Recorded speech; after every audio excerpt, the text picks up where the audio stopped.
Most of us view a flight as a liminal space, a pause between two worlds. You buckle your seatbelt, perhaps open a book, and trust that for the next few hours, you are safe in a controlled environment. But on May 13, 2025, on a routine flight from Naples to Edinburgh, that sense of safety was shattered. Among the passengers was 45-year-old Nicola Cristiano, an Italian national traveling to Scotland for work. To the crew, he appeared to be just another professional on the move. But as the sun began to set, Cristiano began a series of actions that would lead him to a high court trial and a 6-year prison sentence. The flight was packed, and the atmosphere was typical of a late evening service. It was in this environment that Cristiano made his first move, changing seats specifically to be next to a woman traveling alone.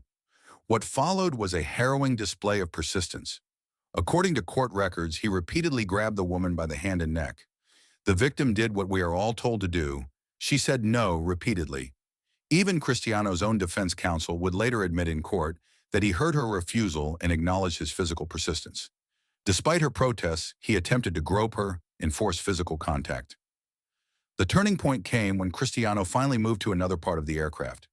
Seeing her chance, the victim immediately alerted the cabin crew. The crew acted swiftly, moving her to a secure area where she remained safe for the remainder of the flight.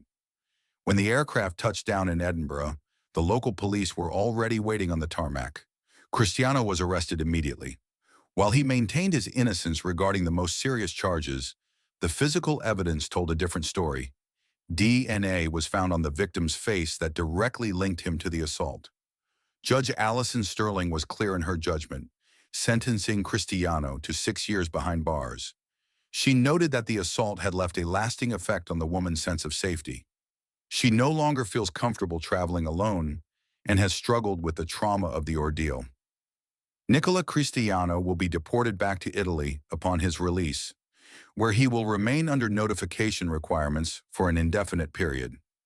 Justice was served, but the road to recovery for the survivor is just beginning. This case serves as a stark reminder of the importance of vigilance.